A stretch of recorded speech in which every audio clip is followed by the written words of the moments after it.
Esta noche vamos a estudiar bastante la Biblia. Vamos a leer varios versículos bíblicos, porque el tema de esta noche no es muy fácil. Vamos a Daniel, capítulo 7, versículos 9 y 10. Voy a pedir que coloquen los textos y los vayan colocando a la medida que yo voy diciendo, pero en el orden que les he dado. Miren lo que dice ese texto. Es una visión que Daniel tuvo, el profeta Daniel tuvo esta visión y dice así: estuve mirando en la visión, hasta que fueron puestos tronos y se sentó un anciano de días, cuyo vestido era blanco como la nieve y el pelo de su cabeza como lana limpia. Su trono llama de fuego y las ruedas del mismo fuego ardiente. Un río de fuego procedía y salía delante de él.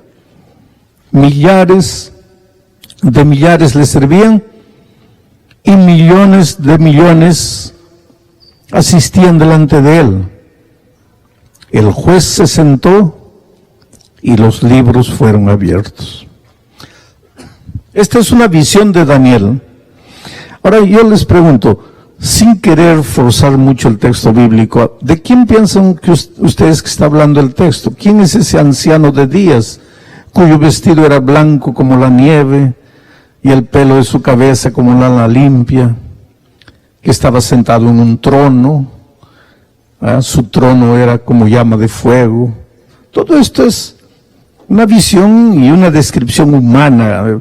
Daniel, con palabras humanas, trata de escribir una visión majestuosa que él tuvo. Pero ¿quién piensan ustedes que es ese anciano de días? Ahora, la misma Biblia se interpreta sola, porque dice, un río de fuego procedía y salía delante de él, del anciano de días y del trono. Millares de millares le servían. ¿Quiénes piensan ustedes que son esos millares de millares? Los ángeles. Millones de millones asistían delante de él. Y ahora, miren, él mismo dice quién es ese anciano de días. El juez se sentó. Evidentemente está hablando aquí de Dios. Dios es el juez. El juez se sentó, los libros fueron abiertos. Naturalmente esta es una visión, y vuelvo a repetir, Daniel trata de describir en palabras humanas, usando figuras humanas, cómo era la visión que tuvo. Pero la esencia del mensaje es la siguiente: va a haber un juicio. Va a haber un juicio. A mí me impresiona que uno de los escritores bíblicos que más menciona el juicio es Pablo. Y ustedes saben que Pablo es el defensor de la gracia de Cristo. Ahora, como un hombre, un exponente de la gracia de Cristo, como es Pablo, es también uno de los que más habla del juicio. ¿Sabes por qué? Porque gracia no está reñida con juicio. Porque el juicio es parte de la gracia. ¿Para qué sirve un juicio? No para asustar. Por favor, no te asustes con el hecho de saber que va a haber un juicio. No te asustes. ¿Por qué? Te voy a hacer una ilustración. Vamos a decir que tú tienes una casa, me la prestas, te vas de viaje 2 años, y en esos 2 años yo me apodero de la casa que me prestaste. Aprovecho que estás viajando, falsifico unos papeles, y cuando llegas tú, yo te digo, mira, la casa era tuya, ahora es mía. Pero ¿cómo si yo te la presté? No, aquí están los papeles, la casa es mía. Y vamos a un juicio, para que el juez determine quién tiene razón. Dime tú, ¿quién es que debería tener miedo de ese juicio? ¿Tú, que eres el dueño? ¿O yo, que soy el usurpador? ¿Quién es el que tiene que temblar delante del juicio? Los culpables. El culpable tiene que tener miedo al juicio. Ahora, miren lo que Pablo dijo, ya lo repetí durante la semana. Todos pecamos y estamos destituidos de la gloria de Dios. Todos. No hay justo ni siquiera uno. Desde la cabeza hasta los pies, todo es llaga podrida entre nosotros. Isaías 53 dice, cada uno de nosotros se desvió por su propio camino, como oveja, rebelde. Cada uno quiso vivir como quiso, hizo lo que le dio la gana. Somos culpables. Estamos destituidos de la gloria de Dios. Y la paga del pecado es la muerte. Estamos condenados.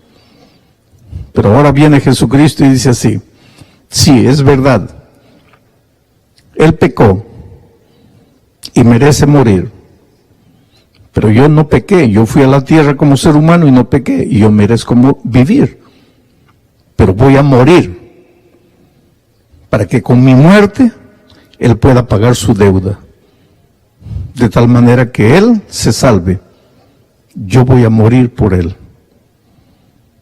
Ahora, ¿cómo se sabe si tú aceptaste o no aceptaste la sustitución de Cristo? ¿Cómo se puede saber si tú realmente te apoderaste de la sangre de Cristo? Por eso tiene que haber un juicio. Por eso tiene que haber un juicio. El juicio de la investigación, donde seguramente se va a revisar tu caso, el mío. Alejandro Bullón, el 24 de abril a las 5 de la tarde hizo esto. El 25 de abril a las 6 de la tarde hizo esto. El 27 de abril de mañana hizo esto. Está todo registrado, porque dice que los libros, por favor no me saquen el texto. Está todo registrado, porque dice que los libros fueron abiertos. Hay libros, hay registros. No hay un pensamiento que tú tengas, no hay un sentimiento que tú tengas, que abrigues en tu corazón. No hay un acto que tú hagas que no esté registrado. Todo está registrado en los libros. Y cuando el juicio empiece, se abrirán los libros para revisar. Ahora tú no te preocupes por lo que está escrito en el libro, porque el remedio ya está provisto y es la muerte de Cristo. Tú, en lugar de estar preocupado por lo que has hecho, preocúpate por aceptar a Jesucristo. Y no solo con la boca, entra al tanque del bautismo, porque cuando te bautizas en la muerte de Cristo. Muy bien, ahora viene la segunda pregunta. ¿Y cuándo es que va a empezar ese juicio? Porque hay mucha gente que piensa que el juicio final es cuando Jesús vuelva a la tierra. Pero recuérdate una cosa, que cuando Jesús vuelva a la tierra, Él viene ya trayendo el galardón. Y si viene trayendo el galardón, es porque ya se sabe quién va a recibir el galardón. Y si ya se sabe quién va a recibir el galardón, es porque ya se realizó el juicio. ¿Te das cuenta? Entonces el juicio para determinar quién se salva y quién se pierde no puede ser cuando Jesús venga. Cuando Jesús venga se va a realizar la ejecución del juicio. Es cuando el juez va a dar la sentencia. Pero el juicio de investigación, porque todo juicio tiene un proceso de investigación. El juez pregunta a ver cómo fue, qué estabas haciendo, porque aquí hay un testigo que dice que te vio, y es verdad, ¿dónde estabas a esa hora? Ese juicio de investigación tiene que ser realizado antes de la condena, de la sentencia. Otra gente, con toda sinceridad, piensan que el juicio sucede cuando el hombre muere.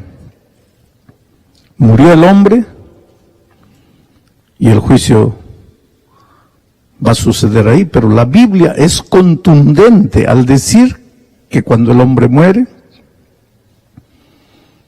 ya no hay nada. Por eso dice Salomón, todo lo que viniere a tu mano para hacer, hazlo según tus fuerzas, porque al sepulcro a donde vas, ya no hay ciencia, ni trabajo, ni sentimiento, ni pensamiento, ni nada. moriste, se acabó todo. Entonces no puede haber juicio. El juicio tiene que ser ahora. ¿Pero cuándo? ¿Dónde? ¿A qué hora? Entonces vamos al segundo texto ahora. Daniel 8:14, para tratar de descubrir cuándo empieza el juicio. Esa es una profecía que la humanidad no conoce, pero está en la Biblia. No está escondido, no está oculto, está en la Biblia. Solo que la mayoría de los estudiantes de la Biblia no conoce el versículo. Si lo ha leído ni ha pensado. Pero ahí dice así: y él dijo, hasta 2300 tardes y mañanas, luego el santuario será purificado. Vamos a tratar de entender. Hasta 2300 tardes y mañanas. Una tarde y una mañana es un día. O sea, la profecía dice así: hasta 2300 días, luego el santuario será purificado. ¿Qué tiene que ver este versículo con el juicio?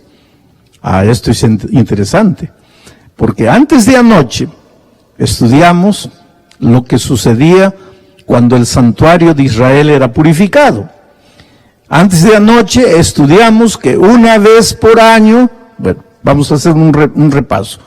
Todos los días el pecador israelita llevaba un corderito, transfería sus pecados al cordero, entonces sacrificaba el cordero, su sangre se derramaba, ahora venía el sacerdote, tomaba la sangre del cordero contaminada y la colocaba en el lugar santísimo.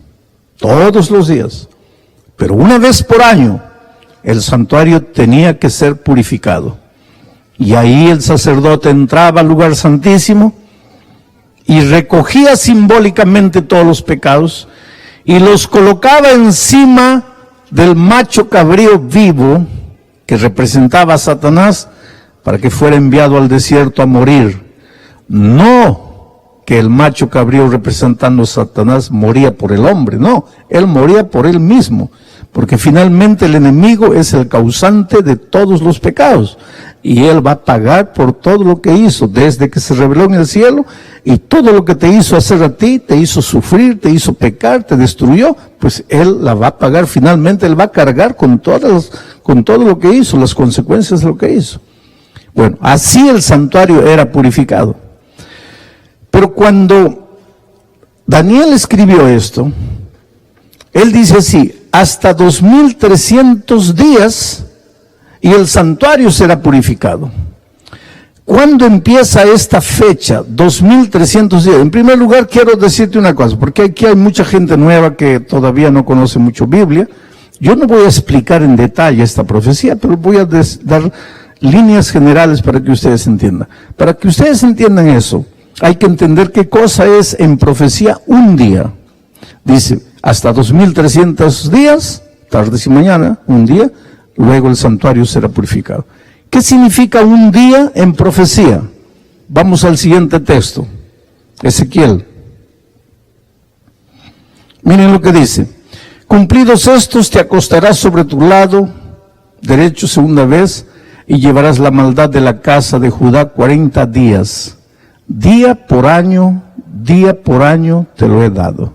O sea, en profecía, cuando tú estudias profecía, cada vez que encuentras la palabra día en profecía, significa 1000 años literales. 1000 años literales.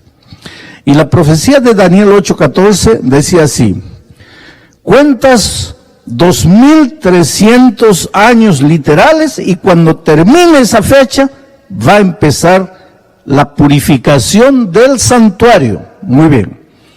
Pero ¿cuándo termina esa profecía? Para saber cuándo termina esa profecía, hay que saber cuándo empieza la profecía. Y ahora vamos a Daniel para el otro versículo, para ver cuándo empieza esa profecía. Daniel había recibido la profecía de los 2300 años. Pero estaba desconcertado, estaba preocupado. ¿Cómo es? ¿Cómo será? ¿Dónde será?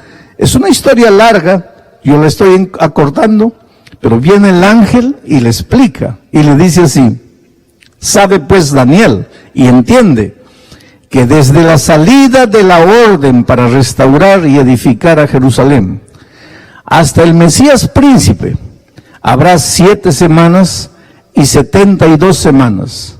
Se volverá a edificar la plaza y el muro en tiempos angustiosos. Vuelvo a repetir, yo no estoy dando los detalles de la profecía, pero este versículo dice que esa profecía comenzaba cuando salía el decreto para restaurar y edificar Jerusalén. ¿Y cuándo salió históricamente ese decreto para reedificar Jerusalén? El año 457 antes de Cristo. Entonces, si tú agarras el año 457, que fue el año en que salió ese decreto, y empiezas a contar 1, 2, 3, 4, 5, 6, 1000, 2000, 2100, 2200, 2300, ¿sabes cuándo termina? El año 1844. Hace poco tiempo, relativamente poco tiempo. 1844. Entonces la profecía lo que quería decir es lo siguiente. En 1844, el santuario será purificado. ¿Pero qué santuario si ya no hay santuario? En 1844 ya no había santuario, Israel ya había terminado, ya no existía Israel, ya no existía el santuario que ellos llevaban para todo lado. Entonces, ¿qué santuario sería purificado? Hemos visto esta semana que la epístola a los hebreos habla de un santuario allá en el cielo. Quiere decir que en el año 1844, exactamente el 22 de octubre de 1844, el santuario celestial empezaría a ser purificado. Pero en Israel, la purificación del santuario era el día del juicio. Por lo tanto, el 22 de octubre de 1844, allá en el cielo, empezó la purificación del santuario celestial, empezó el día del juicio. Los libros fueron abiertos, el juez se sentó y comenzó el juicio. Hoy estamos viviendo en los días del juicio. No sabemos cuándo ni a qué hora, pero cada uno de nosotros puede ser juzgado. Estamos viviendo en los días del juicio. Ahora tú puedes salir esta noche así medio asustado. Ay, Dios mío, y si yo ya fui juzgado, ¿y cómo será? Estoy perdido, estoy salvo. No. El Evangelio es buena nueva, buena noticia. El Evangelio no es condenación. El Evangelio no es para que salgas asustado. La maravilla es la siguiente. Mira lo que Jesucristo dice en 1 Juan 2:1. ¿Dónde está? Hijitos míos, estas cosas os escribo para que no pequéis. Y si alguno hubiere pecado, no se preocupe, porque tenemos un abogado para con el Padre, y ese abogado es Jesucristo el justo. ¿Y qué más es ese Jesucristo el justo? Él es la propiciación por nuestros pecados. Y no solamente por los nuestros, sino también por las de todo el mundo. ¿Hay juicio? Sí. ¿Ese juicio es para investigar la vida de cada ser humano? Sí. ¿En ese juicio muchos serán condenados a la muerte? Sí. ¿Eso debe generar miedo en tu corazón? No. ¿Por qué? Porque tú tienes el mejor abogado del mundo, Cristo Jesús. El mejor abogado del mundo, Cristo Jesús. ¿Y por qué el mejor abogado? Porque se hizo hombre y vino a esta tierra como hombre para poder entender tus dramas, tus luchas, tus conflictos, tus angustias. Porque Dios, por el hecho de ser Dios, Él podría decir, yo ya te entiendo. Jesucristo podría decir, yo como Dios ya te entiendo. Pero tú en algún momento, llevado por tu flaqueza humana, podrías pensar así, Sí, Señor, está bien, eres Dios, ¿me entiendes? Pero en realidad, ¿cómo me vas a entender si yo soy hombre y tú eres Dios? Entonces, para que tú nunca tengas ese argumento, ¿qué hizo Jesús? Se hizo hombre y vino a la tierra y fue tentado en todo. El otro día alguien me decía, usted no sabe lo que es ser un hijo que no conoció a su padre. Usted no sabe lo que es de niño andar en el barrio y que todos se burlen porque no conocía a mi padre. Tal vez yo no entienda, porque conocía a mi padre y a mi madre. Pero Jesucristo con toda seguridad sí te entiende. ¿Y sabes por qué? Yo no sé, hay cosas que nosotros leemos y leemos como si fuera una cosa normal. Pero ¿qué pensarías tú si mañana llega tu hija de 16 años y te dice, papá, estoy embarazada, pero por favor no te asustes, porque es del Espíritu Santo? ¿Qué dirías tú hoy? Y mira que en la historia ya hubo una niña de 16 años que quedó embarazada, la Virgen María. Y así mismo tú te ríes. Ahora imagínate cuando María le dijo eso al papá y en su tiempo, antes de ella, nadie había quedado embarazada del Espíritu Santo. Imagínate lo que sucedió. Entonces cuando Jesús era pequeñito y corría de aquí para allá, las vecinas chismosas, que tienen la lengua bien larga, hablaban entre ellas, mira el hijito del Espíritu Santo, ¿cómo anda ahí? Entonces no me digas que Jesús no te comprende, querido. Jesús te comprende todo. Eres inmigrante, no tienes documentos, pues Jesús te comprende. No se fue a Egipto huyendo de Herodes, no vivió en una cueva ahí sin documentos, no tienes casa, pues Jesucristo dijo, las zorras tienen cueva, los pajaritos nido, pero el Hijo del Hombre no tiene dónde recostar la cabeza. ¿Cómo vas a decir que Dios no te entiende? ¿Tienes hambre? Jesús pasó hambre. ¿Ya te escupieron? Creo que nunca. A Él le escupieron. ¿Ya te azotaron? Creo que nunca. A Él lo azotaron. ¿Ya te dejaron semidesnudo? ¿Te clavaron una corona de espinos? No. A Él sí. ¿Cómo puedes decir que no te entiende?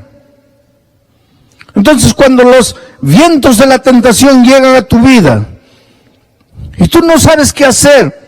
El otro día yo encontré a una señora que me dice, pastor, para mí no hay perdón, yo he cometido el pecado contra el Espíritu Santo. ¿Por qué?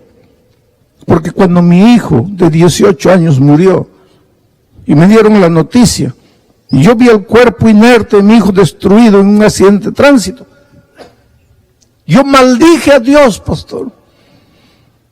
Yo dije, maldita la hora. ¿Qué Dios eres? Después pasó el tiempo y yo entendí. Pero pastor, yo creo que para mí no hay perdón. ¿Cómo tuve el valor de maldecir a Dios? A veces en tu oración tú no le dices a Dios, Señor, parece que me has olvidado. ¿Dónde estás? Pues un día en la cruz del Calvario el Señor Jesucristo levantó los ojos al cielo y dice, Dios mío, ¿por qué me has abandonado? ¿Su padre lo había abandonado? No. Pero la nube de dolor era tan grande que él no podía verlo. Entonces cuando tú en un momento de dolor hablas una tontería, ¿cómo crees que Jesús no te va a entender? Él te entiende. Él se compadece de ti. No tenemos un abogado que no pueda compadecer.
padecerse nuestras flaquezas, sino uno que se hizo hombre, vino a la tierra y te entiende. Y es por eso que puedes ir a ese abogado con confianza y decirle: Señor, he pecado, no tengo perdón, la paga del pecado es la muerte, pero Señor, por favor, defiéndeme.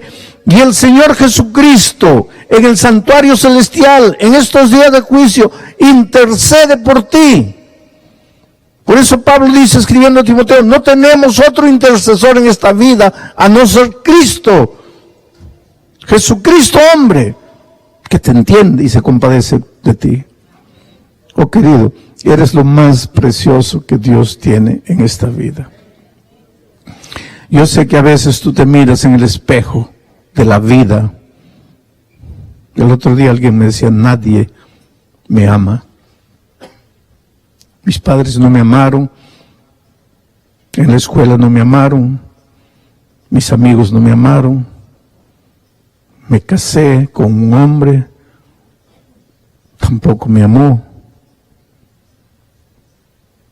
Hice tonterías en la vida, hoy mis hijos tienen vergüenza de mí,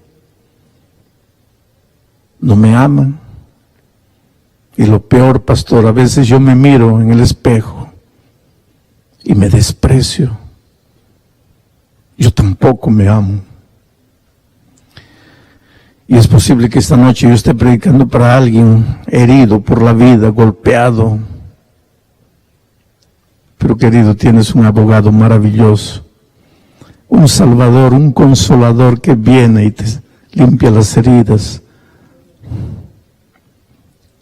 Qué maravilloso es Jesús, que cuando entra no viene y te cura por fuera, te cura por dentro, porque las heridas más peligrosas no son las heridas de afuera, son las heridas de adentro.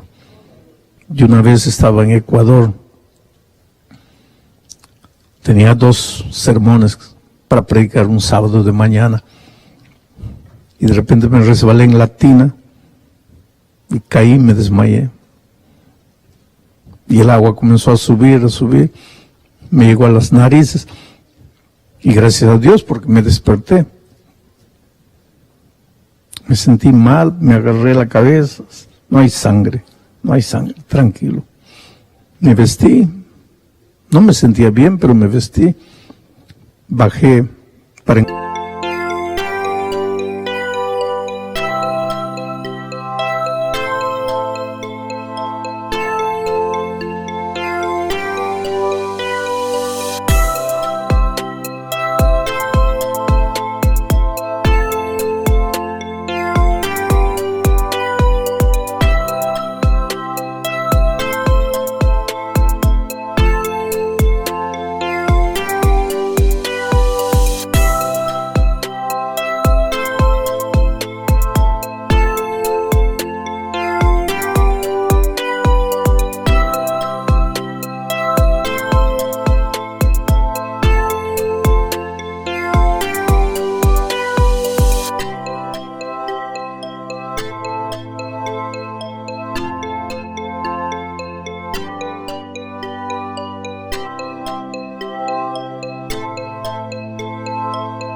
encontrarme con el pastor que ya me iba a llevar a la iglesia.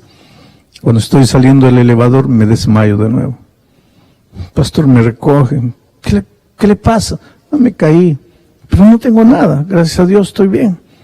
Vamos al hospital. No, vamos a predicar, la iglesia está esperando. Fuimos para la iglesia. Estoy saliendo del carro, me vuelvo a desmayar. Y ahí ya me llevaron al hospital. Y el médico me dice: pastor, si usted se demoraba 10 minutos más,